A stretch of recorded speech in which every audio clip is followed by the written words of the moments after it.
Vamos lá, galera. Duas pessoas agora simultâneos aqui.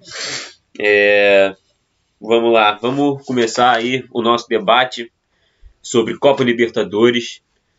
Então, voltou, né, nessa última terça-feira. Muitos jogos aí, muitos brasileiros envolvidos, muitas situações adversas. Vamos debater tudo aí que aconteceu nessa volta da Copa Libertadores, a maior obsessão dos torcedores na América do Sul. É uma volta muito quente, muito com situações inesperadas, como ontem, por exemplo, o Flamengo, como alguns times como o Atlético Paranaense conseguindo retomar minimamente um bom futebol, vencendo o seu jogo.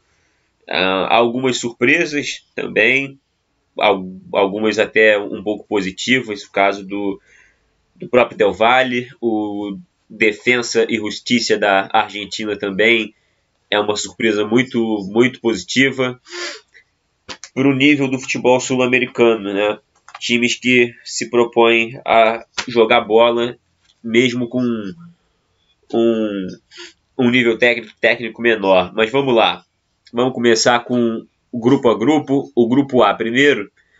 Os jogos foram ontem e alguns resultados aí. Foi o Independente Del Valle 5, Flamengo 0, Barcelona de Guayaquil 1, Júnior de Barranquilha 2. Bom, o que eu posso falar sobre esses dois jogos é o seguinte: o Barcelona de Guayaquil e Júnior de Barranquilha foi o jogo logo após o jogo do Del Valle com o Flamengo. É um nível técnico muito baixo de ambas as equipes, um futebol muito escasso, muitos lançamentos, entendeu?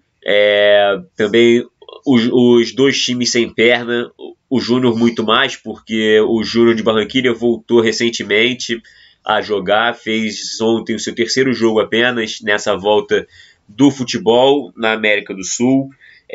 Alguns destaques, o Júnior de Barranquilha tem como destaque o atacante Borja, que pertence ainda ao Palmeiras, mas fez muito sucesso na campanha do campeonato do Atlético Nacional, que ganhou a Libertadores de 2016.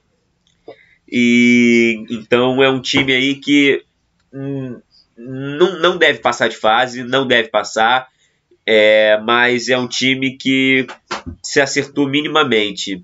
Pelo menos deve ficar com a terceira vaga. O Barcelona de Guayaquil já é uma situação mais, né, piorada, vamos dizer assim. É um time pior, é um time que não se encontrava bem antes dessa parada em função da pandemia. Já tinha perdido os dois primeiros jogos por 3-0 para o Del Valle, jogando em casa, e para o Flamengo no Maracanã.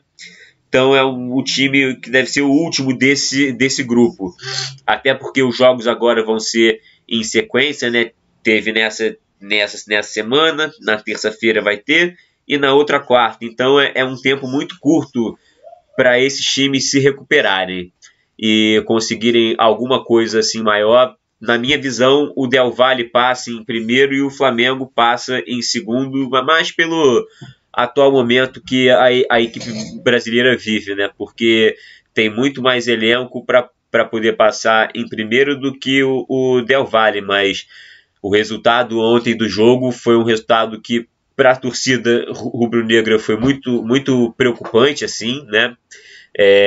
A maneira que o time jogou, como o time vem jogando também, apesar da boa sequência recente de 4 vitórias, e algum bom futebol contra o Bahia, por exemplo, o primeiro tempo contra o Fortaleza, o jogo contra o Fluminense também foi um jogo muito bom.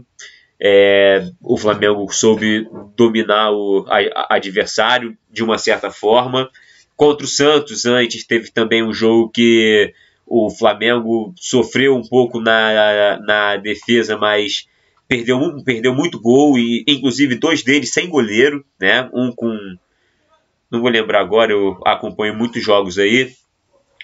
Tenho acompanhado mais ainda, principalmente agora na Libertadores, para assistir aí para mais de 10 jogos nessa volta, para poder estar aqui comentando para vocês. Então, panorama do grupo A tem, então, o Del Valle podendo passar aí em primeiro do grupo como favorito. Creio que não vai ser 100%, deve perder o jogo para o Flamengo aqui no Rio, né? Mas tem tudo para conseguir passar em primeiro do grupo. O Flamengo passando ali em segundo, de uma maneira até tranquila mesmo, após a derrota de ontem, passa em segundo porque os outros dois times do grupo são muito mais fracos, né?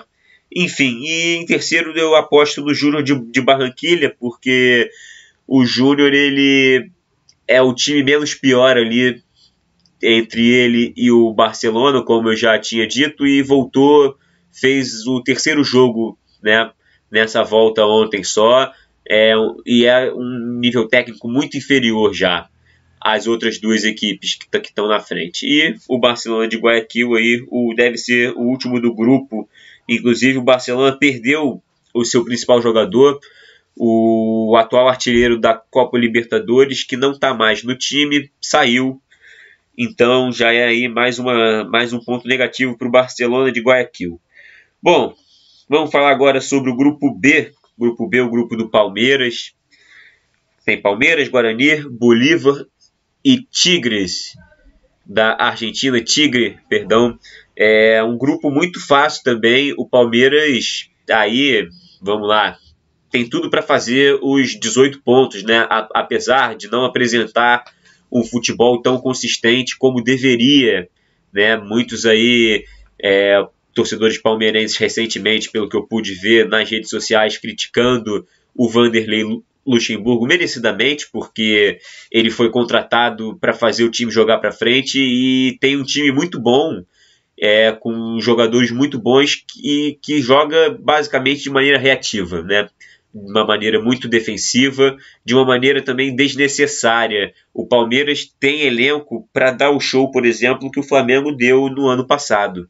E já tem um elenco bom assim, tem muito tempo. E a sequência de treinadores brasileiros que vem treinando o Palmeiras vem atrapalhando muito, apesar do título brasileiro em 2018. Então o Palmeiras aí tem tudo para passar, até porque os outros times são muito mais fracos, né? O Guarani do Paraguai é o melhor time do grupo, né? Enfim, e o Bolívar voltou também a jogar no jogo contra o Palmeiras recentemente, perdeu.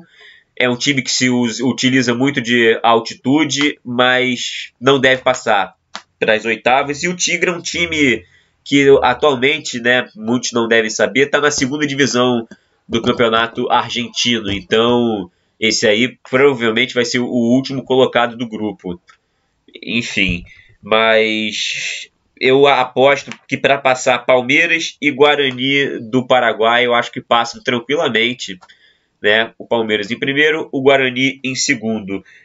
Algumas informações sobre esse time do Guarani. É um time que ele é muito reativo também, mas ele é reativo quando ele precisa ser.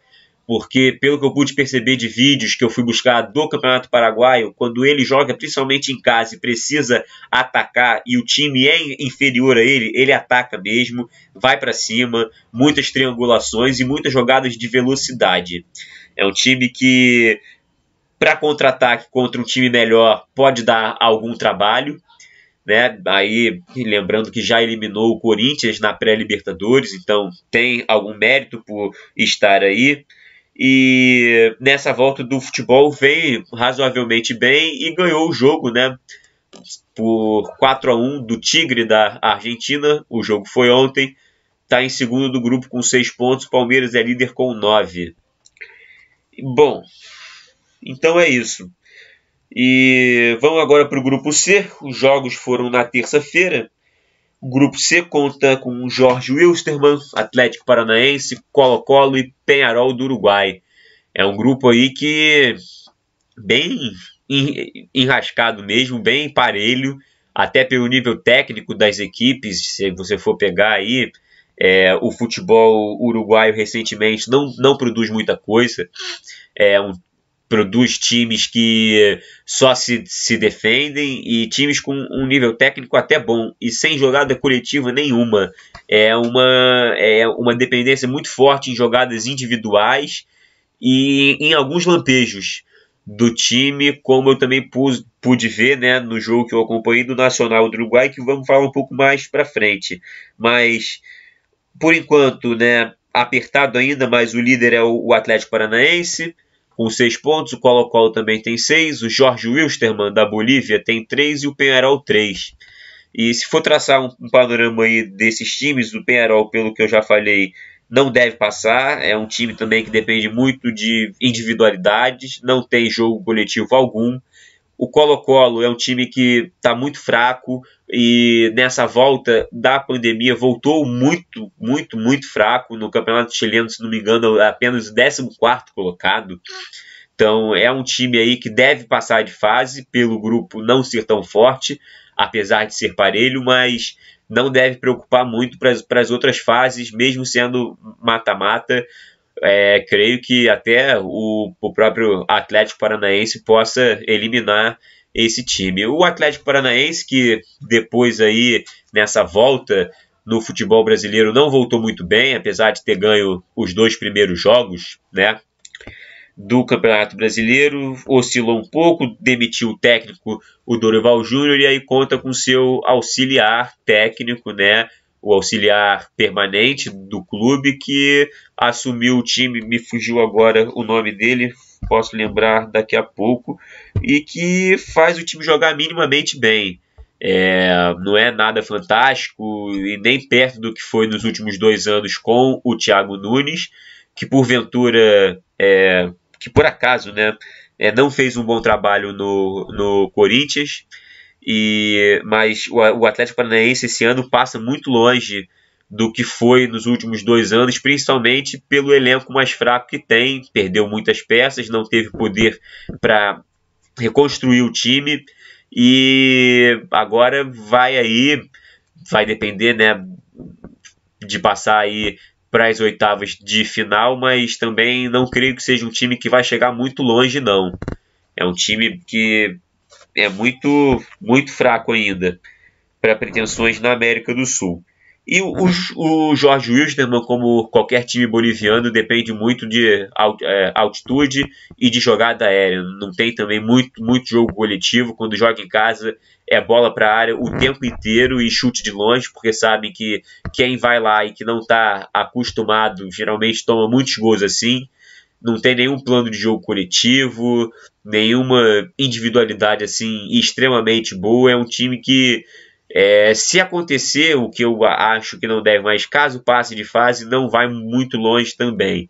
Como falei, esse aí é o grupo mais equilibrado que tem, até mesmo se percebe pela quantidade de pontos no número de jogos já disputados, né? Os 2 primeiros têm 6 pontos, os 2 últimos têm 3, então é um grupo que tende a ficar muito embolado.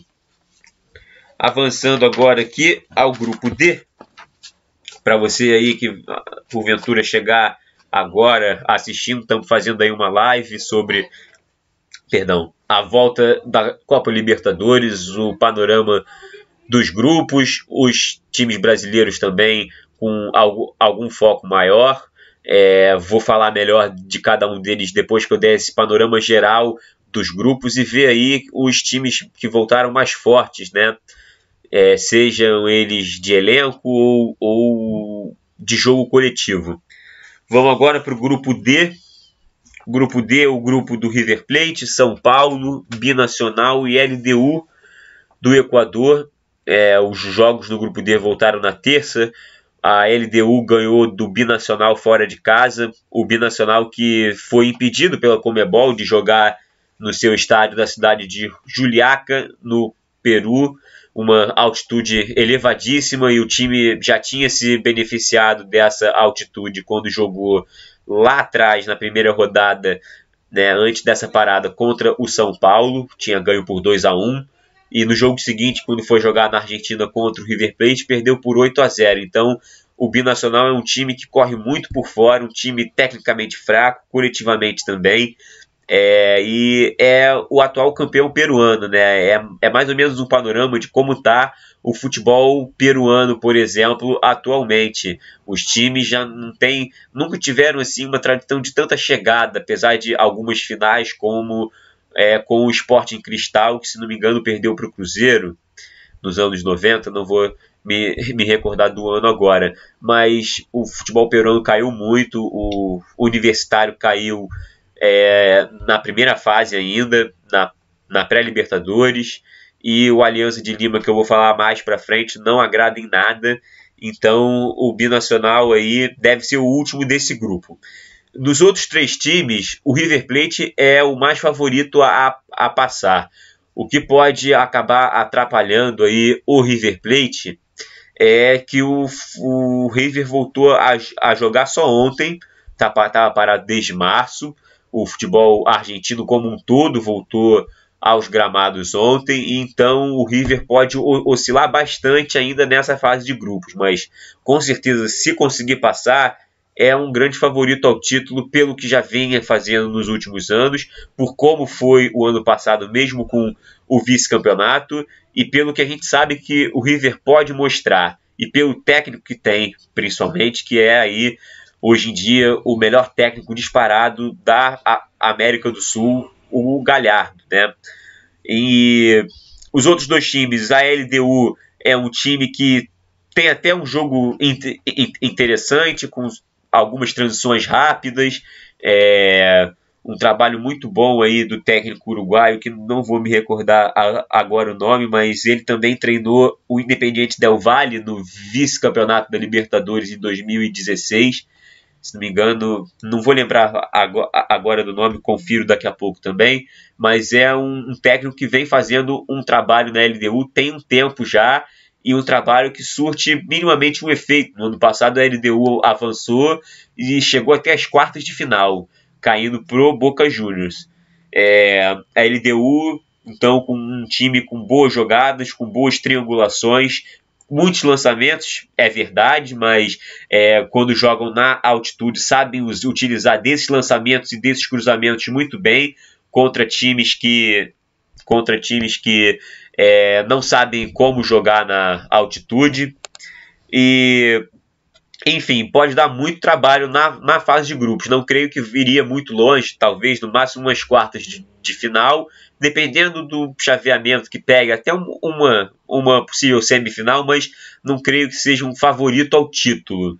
Enfim, e o São Paulo é essa bagunça que até o torcedor são paulino está acostumado a ver nos últimos anos, uma bagunça que envolve muita briga política, né, interna no clube, e o Fernando Diniz, um técnico que ele até é razoavelmente bom, né, mas que não consegue botar em prática isso, e já vem aí desde o começo do ano, por mais que tenha tido essa parada, não conseguindo mostrar resultado.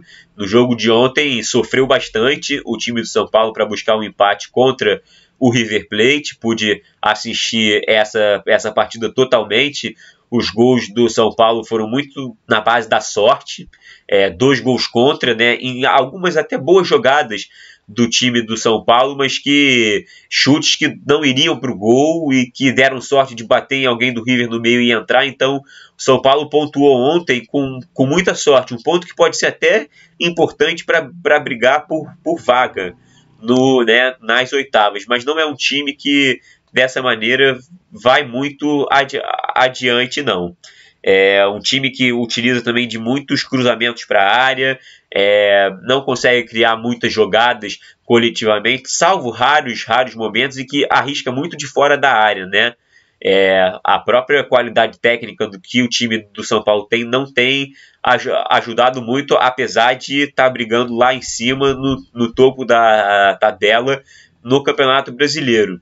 Mas é bom o torcedor do São Paulo abrir o olho, porque o River Plate, encaixando alguma sequência nessa volta, deve passar, e a LDU não é nenhum adversário bobo, pode muito bem passar e deixar o São Paulo para trás. Bom, enfim, vamos agora ao grupo E. Grupo E formado por Inter, Grêmio, América de Cali e Universidade Católica. Curiosamente, esse grupo foi o que mais me surpreendeu, né, nessa volta também. Acompanhei os jogos, tanto o jogo do Inter como o jogo do Grêmio. O Inter com algumas dificuldades de elenco. Claramente o time nessa volta jogando toda quarta e todo domingo, antes pelo Campeonato Brasileiro e agora mais ainda pela Copa Libertadores, e o técnico Eduardo Cudê, né, o bom técnico argentino, ele não está conseguindo girar o time e manter um nível de atuação. O Inter no jogo contra o América de Cali até começou bem, abriu 3-1 no primeiro tempo, mas viu o time do América de Cali, que é organizado minimamente, é muito parecido com o Júnior de Barranquilla, voltou também, fez o terceiro jogo nessa volta da pandemia, e deu muito sufoco para o Inter, né? Deu muito sufoco aí. O jogo foi 4-3 e um gol de sorte também do Inter no fim, que o meio-campista corta para o meio, bate, a bola desvia e entra. Não acho que o torcedor do Inter deva se preocupar por agora. Tem um time para passar, deve passar, mas precisa melhorar muito ainda o time como um todo, né, como um elenco, para poder encorpar e conseguir brigar, senão vai ser a ideia de escolher algum campeonato. O brasileiro, a um longo prazo, talvez tenha mais garantia de conquistas, né, do Campeonato Brasileiro do que um torneio mata-mata. Se bem que, conhecendo os times do Sul, eles costumam ser bem copeiros, né, gostar muito desses torneios de Copa, principalmente a Libertadores ali, principalmente o estado do Rio Grande do Sul, muito influenciado pela cultura argentina de torcer, inclusive. O Grêmio, né, vindo aí nessa tendência de baixa, uma preocupação muito grande. Esse aqui é o 4º ano do técnico Renato Gaúcho no comando do time gremista, do tricolor gaúcho. É verdade que ganhou o campeonato estadual, mas antes disso já não vinha muito bem. Na final do estadual perdeu o jogo de volta pro Caxias, jogando em casa, um time muito mais inferior. Levou o título porque ganhou na ida por 2-0, mas passou muito sufoco também para ganhar um modesto time como é o time do Caxias, né? E no Campeonato Brasileiro não vem bem, fez até um jogo, uma apresentação razoável contra o Sport Recife em casa, mas perdeu também, deu mais de 30 chutes no gol, mas perdeu muito gol, e o time não vem se encontrando, né? E no último jogo tomou um baile da Universidade Católica, o placar de 2-0 foi muito baixo para o que foi o jogo. O Grêmio não conseguia criar, não conseguia jogar. A Católica é um time que talvez ameace o Grêmio pelo treinador que tem, o Ariel Holan, que foi campeão da Copa Sul-Americana com o Independiente da Argentina sobre o Flamengo em 2017, com um time muito interessante também. E na Católica, o Holan, ele começou mal lá atrás, perdendo para o Inter por 3-0, né, antes dessa parada, mas voltando dessa parada, teve muito tempo para poder treinar o time voltou muito bem mesmo, muito bem. Inclusive aí é um forte candidato a chegar a uma semifinal, na minha visão. E então o Grêmio aí muito preocupante mesmo, precisa de uma reação rápida, porque senão pode acabar ficando de fora das oitavas. Para mim, o Inter passa em primeiro e fica aí uma disputa aberta pelo segundo lugar entre Católica e Grêmio. Não creio que o América de Cali vai ter força e time para conseguir buscar uma classificação, apesar de ter feito um bom jogo contra o Inter. Vamos agora para o grupo F. Anotações, grupo F, aqui é o grupo do Racing, do Nacional do Uruguai, do Alianza de Lima do Peru e do Estudiantes de Mérida da Venezuela.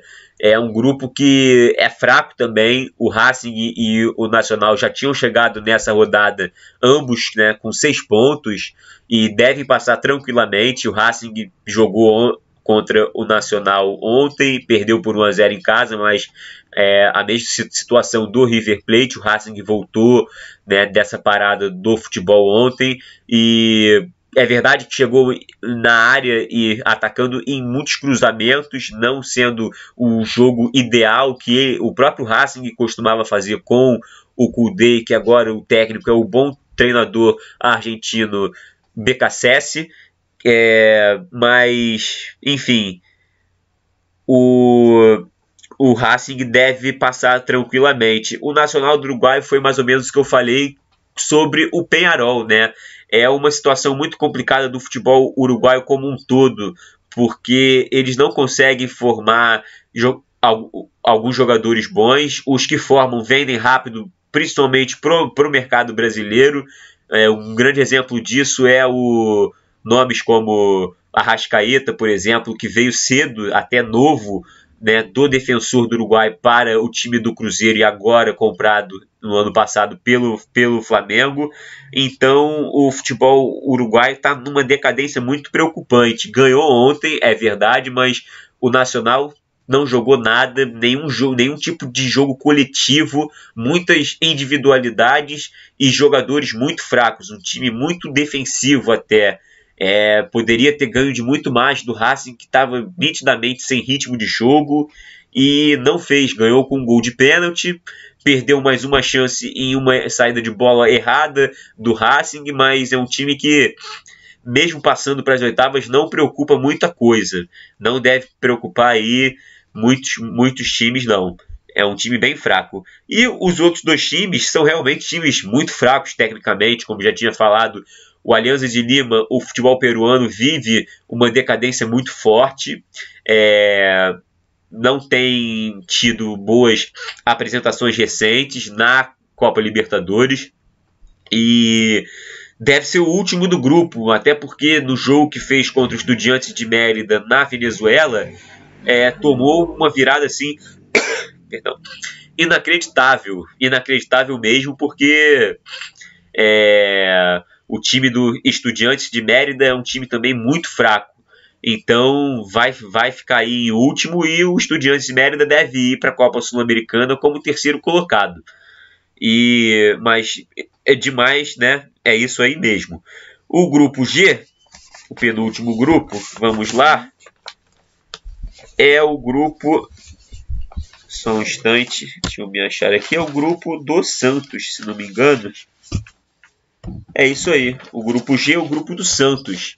Teve o jogo do Santos na terça-feira. É um grupo que, assim, me preocupou a atuação do Santos como um todo, porque o Santos tinha ganho os 2 primeiros jogos ainda com o treinador Gesualdo Ferreira, mas que não vinha convencendo, e por isso o demitiu para conseguir trazer o Cuca, né? O Cuca, na sua chegada ao Santos, até melhorou um pouco o time, mas não foi grandes coisas, não foi nada demais. O time já caiu de novo de produção e fez um jogo muito, muito preocupante mesmo, né? Muito preocupante mesmo. O Olímpia também está invicto nessa volta do futebol paraguaio, pelo que eu pude ver, mas é um time muito fraco, um time muito defensivo, não tem força ofensiva alguma, não teve vergonha de jogar para se defender no jogo contra o Santos fora de casa. Deve passar, porque os outros 2 times são fracos, apesar do Defensa e Justiça ter ganho ontem bem, e mesmo com um time muito fraco, amassou o Delfim do Equador jogando em casa, teve para lá de 70% de posse de bola, quase 20 chutes ao gol, 3-0, time treinado pelo ex-atacante Hernan Crespo, que, falando nisso, muitos ex-jogadores argentinos aí fazendo bonito como técnicos. A escola argentina realmente prepara muito bem, né? Muito diferente do que a gente vê aqui pelo Brasil já há muitos anos, que é esse jogo feio, esse jogo de rejeição à bola, né? Uma coisa muito bizarra, até que expôs, né, tudo no 7-1 que a gente tomou na semifinal da Copa de 2014, mas é um jogo que impera muito ainda aqui, que precisa acabar. A única forma que vejo para terminar com isso é trazendo treinadores estrangeiros para cá, com uma mentalidade de jogo diferente do que impera aqui, mas o Defensa e Justiça pode brigar ali por uma segunda vaga. Eu acho que o Santos ainda assim, na qualidade técnica, passa em primeiro, mas o Defensa e Justiça pode brigar ali com o Olímpia pelo segundo lugar, justamente por esse jogo ofensivo, amassando o adversário. O próprio jogo que o Santos ganhou lá, isso antes da parada, o Santos sofreu muito, foi muito atacado, ganhou por 2-1, sabe-se lá como, né? Mas mesmo ganhando, esse pequeno time argentino mostrou muita qualidade e pode passar, não assusta muito, mas pode aí fazer uma boa campanha, talvez de oitavas, dependendo de quem pegue, umas quartas de final. E vamos ao último grupo, o grupo H. É o grupo que tem Libertad, Boca Juniors, Caracas e Independiente Medellín. É um grupo muito fraco. É um grupo muito fraco que o Boca deve passar, apesar de ter voltado do futebol. Só um instante aqui, pessoal, que o computador está descarregando. Mas o Boca Juniors deve passar. É um time que não se encontrou no ano passado, né? Não fez, apesar de ter chegado na semifinal, teve aí um time muito criticado, um time que jogava muito defensivamente. Foi eliminado pelo seu maior rival no ano passado e eliminado sem jogar um jogo minimamente aceitável. Vamos ver, o Boca ele é um gigante com muita camisa no futebol argentino e sul-americano, que pode surpreender, mas pelo futebol que demonstra, não parece que vai chegar numa final ou que possa ser campeão.